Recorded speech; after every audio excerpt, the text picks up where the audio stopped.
Salam alaikum, mes chers étudiants, nous allons aujourd'hui continuer notre cours de management, spécifiquement la théorie des organisations.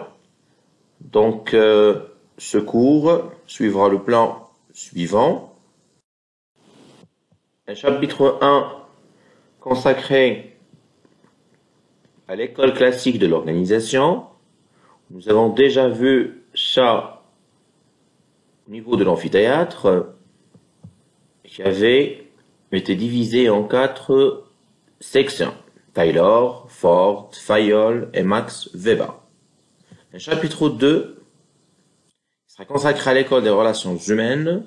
Un chapitre 3, les théories de la contingence structurelle. Un chapitre 4, la théorie de la décision.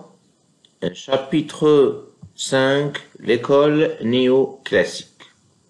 Ainsi que je vous ai donné un ensemble de concepts, définition de quelques concepts dans la fin du PDF que je vous ai partagé dans la plateforme de e-learning de notre faculté, que nous aurons la chance de bien les expliquer par la suite. Donc, après avoir terminé le chapitre 1, l'école classique, cette vidéo sera consacrée à l'école des relations humaines. Bien sûr que chaque théorie, chaque école a un contexte de développement. Comment elle a été développée, comment elle a été, bien sûr, née. L'école des relations humaines est une école qui est née en réaction à un modèle où la machine impose ses cadences, rythme de travail à l'homme. L'école des relations humaines, il est né pour réagir. D'accord? Il fait une réaction par rapport à ce qu'a déterminé le Taylorisme et le Fordisme. Comment une machine est-elle qui détermine la cadence de travail de l'homme? Qui fait cette machine? Il y a le rythme du travail de l'homme. Donc, l'école de relations humaines, le contexte de développement d'ILH, il a été né car le Taylorisme, les fondements de l'école classique, réduisent l'ouvrier à une condition plus basse que n'est celle de la machine qu'il emploie. Et nous avons que les principes du Taylorisme et de l'école classique de façon générale dévalorisent l'ouvrier et donnent une valeur beaucoup plus à la machine. Donc, ils considèrent que la machine, c'est elle qui emploie l'ouvrier et non pas. Alors, ce passage, il est très important à lire, car on peut y en tirer un élément dans le contexte de développement qui est très important. Alors, dans ce paragraphe, nous avons le chef d'industrie, l'ingénieur, admettre que cette machine et ses faiblesses, ses erreurs et ses imperfections. تقول بلي ان واحد المهندس يتقبلوا على ان واحد الماشينه تيكون تدير الاخطاء تيكون عندها بعض لي زامبيرفيكسيون ما تعطيناش دو بون ريزولطا ما تعطيناش نتائج زوينين. Ils y remédient, donc ils essaient de trouver des solutions. Ils l'entretiennent comme un être délicat et sensitif. تيحاول يصايبها تيحاول ديما الصيانه ديالها تيدير الزيت تيراقب الحراره ايتترا ايتترا ايتترا كوم كوا سي ان اتر sensitif بحال ان هذيك لا ماشين عندها احساس. toute leur tendresse se porte vers sa santé. كاع الحنان ديال داك المهندس تتمشي لا سونتي تاع ديك لا ماشين. دونك المهم عنده هو انه هذيك لا ماشين ما تخسرش ويتقبل باللي انها تقدر دير دي زيرور وخاصو إلا دارت شي ايغور خاصو يصايبها. طوندي لكن هذا ingénieur ou là de chef d'industrie, il ne pardonne pas, il n'admet pas une seconde d'inattention ou de fatigue chez l'être humain. لكن على حسب هادشي ديال لو تايلوريزم راه l'ingénieur ما تيقبل حتى ساعه ديال الهفوه ديال عدم التركيز ديال la fatigue ديال l'être humain devant son outil. Alors ici, on comprend une dévalorisation de l'homme et une valorisation de la machine au niveau du taylorisme et l'école des relations humaines veut réagir à... Alors, l'école des relations humaines, il est né aussi, car le taylorisme, donc, à l'époque, était un symbole de déshumanisation du travail. Donc, كان واحد الرمز ديال اللا إنسانية في العمل. Ainsi que le taylorisme avait beaucoup de conséquences négatives. Donc, il était à l'origine de graves conflits sociaux. Lorsque je dis graves conflits sociaux, donc je dis une détérioration du climat social dans les organisations. Donc, une augmentation du taux d'absentéisme, une augmentation de turnover. Et j'ai déjà expliqué c'est quoi le turnover. C'est la rotation du personnel dans l'entreprise. C'est le nombre de départs que nous avons pendant une année. Il y a toujours les grèves, les manifestations, l'arrêt de travail, les accidents de travail.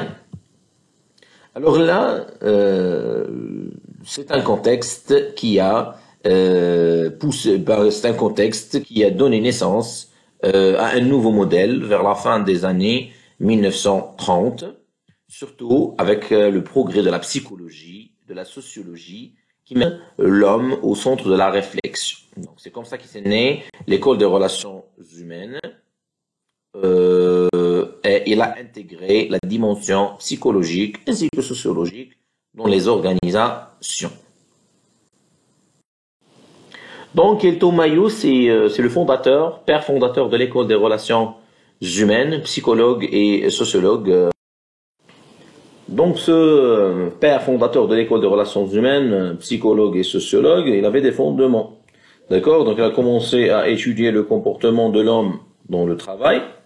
Ben là, c'est pas assez important. Mais ce qui est important, c'est que ce mouvement de relations humaines, il a pris son origine dans une étude dans l'usine Western Electric Hawthorne, qui était une usine de fabrication de téléphones qui était près de Chicago. Donc le mouvement de relations humaines بدا في l'étude اللي دارها إلتون مايو اللي دامت 5 سنين في واحد l'usine qui تسمى l'usine Western Electric Hawthorne et qui était près de Chicago. Alors, les expériences de Hawthorne, donc les expériences dans cette usine, qu'est-ce qu'il veut étudier Elton Mayo? Est-ce qu'il y a une influence, un impact des conditions matérielles sur la productivité? Ou elle a l'éclairage. Est-ce qu'il y a une influence de l'éclairage sur le niveau de productivité? واش إلا حسنا من لو نيفو ديال الإنارة في ان atelier de travail واش غادي automatiquement تطلع la productivité. Donc pour réaliser cette étude de l'impact de l'éclairage sur la productivité, Mayo, il part d'une hypothèse qui préconise qu'il existe un lien entre la productivité et les conditions matérielles de travail. هناك علاقة بين هاد لي كونديسيون اللي هما ماديين الشروط المادية في العمل ولا برودكتيفيتي.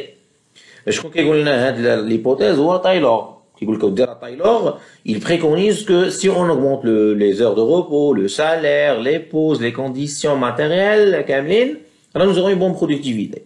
Alors il part de cette hypothèse qui est taylorienne pour mener une enquête qui a duré 5 ans au niveau de la Western Electric Hawthorne, qui était une entreprise ou une usine de fabrication de téléphones près de Chicago.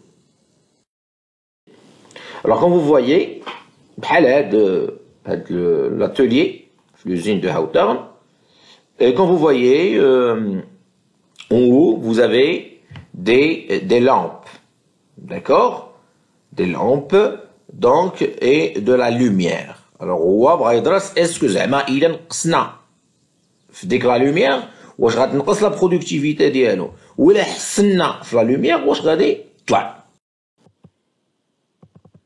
Donc, est-ce que l'éclairage a une influence sur la productivité? C'est ça l'objectif d'étude de Elton Mayo dans ses expériences dans la Western Electric. Donc, il a un résultat, cette étude avait un résultat qui est l'effet Hawthorne. Donc, pour accéder à ce résultat, il a constitué deux groupes. Un groupe qui a bénéficié d'une amélioration de l'intensité d'éclairage. Et un deuxième groupe qui est soumis aux mêmes conditions avant l'étude. شدينا واحد دو جروب واحد عطيناه حسنا له في الإنارة وواحد خلينا الإنارة هي le résultat qui est un résultat surprenant paradoxal واحد النتيجة اللي ما كانش إلتون مايو تيستناها un accroissement de la productivité dans les deux groupes. Et donc هنا هذا l'image qui est devant vous il nous donne que malgré qu'on augmente ou là qu'on diminue ou là l'éclairage, toujours la productivité elle était en augmentation. Donc malgré هنا كانت الإنارة مزيانة كانت une augmentation de la productivité هنا الإنارة ناقصة وبقات la productivité en augmentation. وهنا ولينا الحالة الأولى la situation initiale l'éclairage normal ما زدنا ما نقصنا ou toujours qu'il y a une augmentation de la productivité. Donc هنا عندنا un effet hauteur, un effet paradoxal. Ce n'est pas l'amélioration de l'intensité qui a augmenté la productivité, mais il y a un autre élément. Alors quel est cet élément qui a influencé l'augmentation de la productivité؟ هذا هو السؤال اللي غادي يطرحه نفسه. شنو هي l'élément اللي خلى la productivité تطلع في هذه اليوزين إلى ماشي الإنارة؟ donc كاين un autre élément. Donc les grands chercheurs ils ont découvert que les ouvriers ils disent que seulement le fait que vous vous êtes intéressé à notre sort, vous êtes intéressé à nos problèmes dans le travail, vous êtes intéressé à nous, vous avez parlé à nous, ceci était a provoqué un regain de motivation et d'intérêt au travail. Les ouvriers قال لك انتم غير ما اهتميتوا بينا وبينتوا انكم كتهتموا بالمشاكل ديالنا في العمل وبينتوا انكم تهتموا بالمستقبل ديالنا وهضرتوا معنا راه غير هذاك كان حسيتونا بان عندنا une valeur. Donc ici c'est une dimension psychologique, sociologique qui est du groupe qui a influencé la productivité et non pas la condition matérielle. Donc ici, plus d'intérêt pour le travailleur a provoqué plus de motivation et plus d'intérêt de travail dans les unes de Western Electric. Les conclusions de Elton Mayo. Elton Mayo, déjà, il a conclu que le groupe de travail réagit favorablement à la prise en compte des facteurs psychosociologiques. Donc, ما عندناش غير les facteurs ou les conditions matérielles. ماشي غير تزيدوا في le salaire, تزيدوا في les heures de repos, في les pauses, etc. راه غادي يكون il va réagir favorablement. Alors, pour que l'ouvrier ou le groupe réagit favorablement, il faut prendre en considération l'organisation en tant que système social. Il faut prendre en considération les facteurs psychosociologiques. Toujours dans les conclusions de Elton Mayo, le désir des travailleurs n'est pas exclusivement limité aux améliorations objectives des conditions matérielles de travail, ou qui se met à l'organisation formelle. Donc, ce qui était écrit, ce qui était formalisé dans le contrat de travail, dans le code de travail, dans le règlement intérieur, les conditions de sécurité, le salaire, les heures de repos, c'est pas le désir exclusif des travailleurs. هذا ماشي هو الحاجة اللي تستناوها les ouvriers. C'est une organisation formelle. Il existe une deuxième organisation qui est, selon Elton Mayo, qui est l'organisation informelle, qu'on va la voir par la suite. Dans les conclusions d'Elton Mayo, il dicte que les ouvriers souhaitent être socialement reconnus. Ils souhaitent exercer un travail valorisant et entretenir de bonnes relations avec leurs supérieurs hiérarchiques.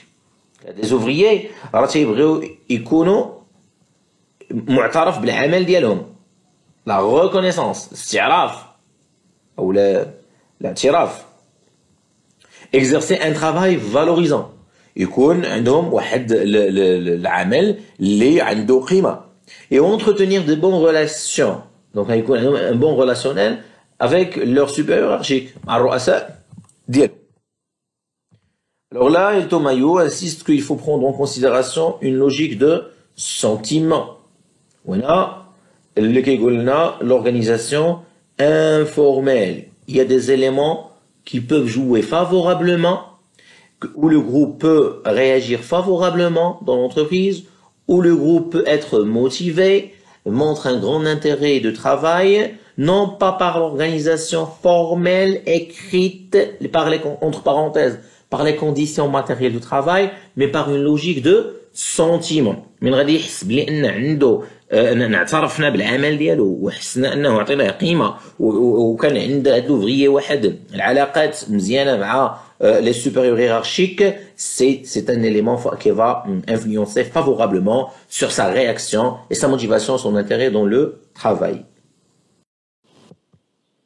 Alors là, comme vous voyez, ces ouvriers, ce personnel qui est heureux. Donc les conditions matérielles de travail, c'est vrai, c'est l'organisation formelle. Il influence bien, mais c'est pas exclusif. Le salaire ou les heures de repos ou les pauses qui vont motiver les personnels. Mais non, il faut une reconnaissance, il faut un travail valorisant. Il faut prendre en considération la logique des sentiments, ce qu'a appelé El Tomayo l'organisation.